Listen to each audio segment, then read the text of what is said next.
नया Pakistan housing scheme के तहत हर पाकिस्तानी की ख्वाहिश है कि वो अपना मकान, अपना घर, अपना फ्लैट हासिल करें, चाहे वो एक कमरे का ही क्यों ना हो। आज की वीडियो में डिस्कस करूंगा कि अगर आप इस स्कीम के तहत कर्ज़ लेना चाहते हैं और मकान हासिल करना चाहते हैं तो कौन सी वो बातें हैं जो पहले से आपको कर लेनी चाहिए और उसके बाद बैंक को विज़िट करना चाहिए। मैं हूं इंजीनियर मलिक अनस और आप देख रहे हैं पाकिस्तान वेल्थ अकेडमी।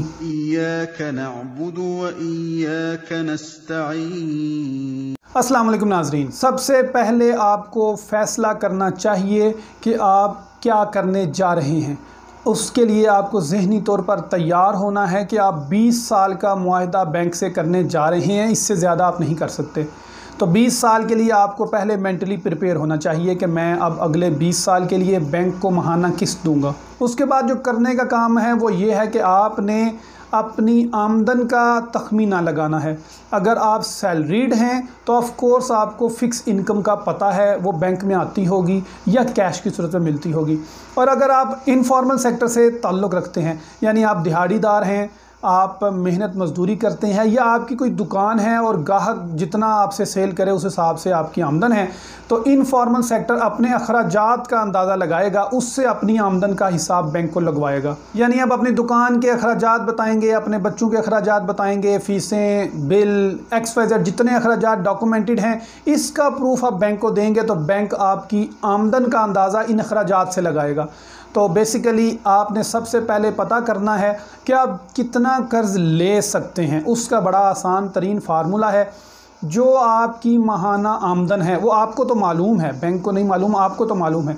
जितनी माहाना आमदन है उसकी 50% से ज़ायद किस्त नहीं बनवा सकते।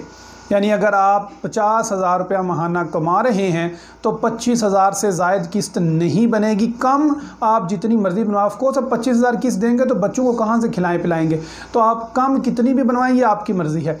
हम मैक्सिमम बात करते हैं 25,000 की, तो एक साल में मैक्सिमम आपने 3 लाख रुपया बैंक को रिटर्न कर दिया। तो अगर आप एक साल में 3 लाख दे रहे हैं, 10 सालों में आप 30 लाख देंगे, 20 सालों में आप 60 लाख बैंक को रिटर्न करेंगे।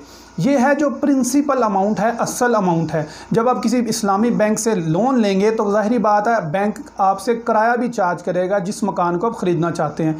तो आप 60 लाख की बजाय अपनी लिमिट को कम करके 45 लाख पे ले आएँ मैक्सिमम। ये मैं अंदाज़न बात करूँ कि 45 लाख आपने फ़ैसला कर लिया कि आपकी आमदन पर 45 लाख का आपको मार्जिन बैंक से मिल सकता है। तो पहला काम जो आपने करना था, आपने अपनी आमदन का अंदाज़ा लगाना था। उससे आपने निकालना था कि मेरी कितनी मैक्सिमम लिमिट है फाइनेंस की। तो अब आपको पता चल चुका कि आप 45 लाख रुपया बैंक से ले सकते हैं। तो दूसरा काम आपने क्या करना है, बैंक जाने से पहले वो आपने कोई मकान तलाश करना है या प्लॉट तलाश करना है जो आपकी मर्ज़ी हो। पैसा मिलेगा 45 लाख।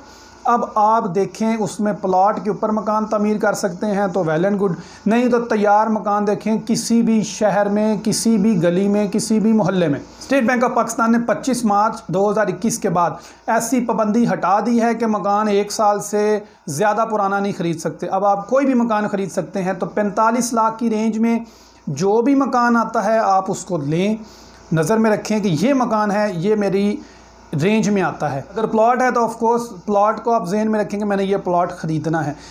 आपने अपना जहन बना लिया, आपने मार्केट का अंदाज़ा लगा लिया कि मेरी रेंज में ये मकान मुझे मिल सकता है। तीसरा काम आपने क्या करना है, आपने उस मालिक मकान से बात करनी है और उसे एतमाद में लेना है कि जनाब मैं मकान लेना चाहता हूँ, बैंक से आपको पैसे लेकर दूँगा। 30 से 45 दिन के अंदर स्टेट बैंक ऑफ पाकिस्तान ने टाइम रखा है कि कर्ज़ मंजूर होना ही होना है। आप उससे 6 महीने का टाइम ले लें, 3 महीने का टाइम ले लें, थोड़ा सा बयाना अदा करके आप उससे टाइम ले सकते हैं। इसके साथ साथ आपको कुछ डॉक्यूमेंट्स उससे हासिल करना है। यहाँ पर बात 2 हिस्सों में तकसीम करना पड़ेगी। अगर तो आपका अपना प्लॉट है और बैंक से कर्ज़ लेकर तामीर करना चाहते हैं तो ये पॉइंट आपके लिए वैलिड नहीं है, आपका काम ऑलरेडी हो चुका है। ये पॉइंट जो मैं डिस्कस करने लगा हूँ डॉक्यूमेंट्स का, ये उन लोगों के लिए है जिनके पास अपना प्लॉट नहीं है। तो वो जो मकान या प्लॉट पसंद करके आए हैं उसके मालिक से वो सबसे पहले उससे रजिस्ट्री की नकल मांगेंगे, अक्स शजरा की नकल मांगेंगे, NEC की नकल मांगेंगे और फ़र्द की नकल मांगेंगे। अगर तो वो मकान है तो जो उसका नक्शा मंजूर हो चुका है TMA से या मुतल्लिका अथॉरिटी से, उसकी नकल मांगेंगे। ये 5 चीज़ें जब आप हासिल कर लें तो उसके बाद आप बैंक में जाएंगे और बैंक में जाके फॉर्म फिल करेंगे। जिनके पास अपना प्लॉट था ये सारी चीज़ें ऑलरेडी उनके पास मौजूद थी सिवाय नक्शे के, तो वो नक्शा उन्होंने बनवाना ही बनवाना है, वो चाहे कर्ज़ लेकर मकान बनाएं या ख़ुद से तामीर करें। और आपने अगर परेशान हो गए या सुन कर के इतने डॉक्यूमेंट्स, तो जनाब मुख्तसरन अर्ज़ करूं कि आप सब समझदार हैं। ज़मीन ख़रीदते वक्त आप कर्ज़ को भूल जाएं कि आप ले रहे हैं। अगर आपके पास अपने पैसे भी होते तो उस सूरत में भी आपने ये चीज़ें लाजमन बनवानी थी हकूक़ मलकियत हासिल करने के लिए। तो इसलिए इसको आप बैंक के ऊपर ना डालें कि जी बैंक बड़े कागज़ मांग रहा है। हकीकत में आप अपने मकान की मलकियत लेने के लिए ये सारे डॉक्यूमेंट बनवाते हैं। बैंक आपसे सिर्फ एक एप्लीकेशन फॉर्म मांगेगा। ये है अगला स्टेप बैंक से कर्ज़ लेने का। अब आपने अपनी आमदन का अंदाज़ा लगा लिया, उस हिसाब से आपने अपना मकान या प्लॉट देख लिया, उसके बाद आपने मालिक मकान से डॉक्यूमेंट्स ले लिए। अब आप चले जाएं बैंक में, एक एप्लीकेशन फॉर्म मिलेगा। ये एप्लीकेशन फॉर्म तकरीबन 8 से 10 पेजेस का है, लेकिन इंतहाई आसान है। बैंक वाले फिल करने में आसान आपकी मुआवनत करेंगे। इस बैंक फॉर्म में सबसे पहले हिस्से पर आपने अपनी ज़ाती मालूमात देनी है, दूसरे हिस्से पर आपने अपनी मुलाजमत के बारे में बताना है, या कारोबारी अफराद ने अपनी कारोबार के बारे में बताना है, दिहाड़ीदार ने अपनी दिहाड़ी के बारे में बताना है। तीसरे हिस्से में आपने माहाना आमदन और अखराजात के बारे में बताना है। चौथे हिस्से में आपने बताना है कि आप बैंक को कितने कितने पैसे अदा कर चुके हैं या करने हैं। कोई अगर कर्ज शर्ज है, वाजिबातुल अदा हैं तो वाजिबुल अदा हैं तो वो आपने बताने हैं। इसके बाद अगले हिस्से में आपने बताना है कि आप जो प्रॉपर्टी ख़रीदना चाहते हैं उसका मालिक कौन है, कितने स्क्वायर फीट पर है, प्लॉट कितने साइज़ का है, उस पर कंस्ट्रक्शन कितने साइज़ की हुई है।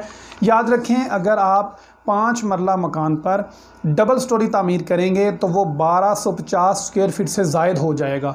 तो ऐसी सूरत में आप कैटेगरी 2 से निकल के कैटेगरी 3 में आ जाएंगे।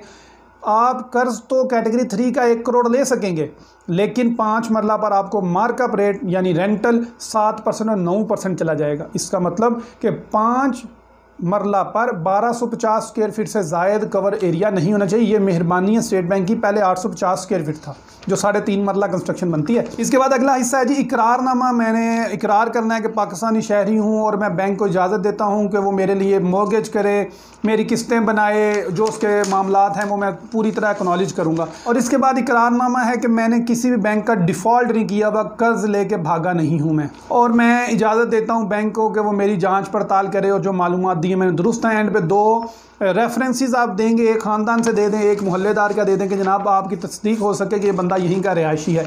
इसके बाद अगले जो फॉर्म हैं वो हैं, यही फॉर्म दोबारा से रिपीट हो रहे हैं दरख्वास्त गुजार के साथ को एप्लीकेंट के।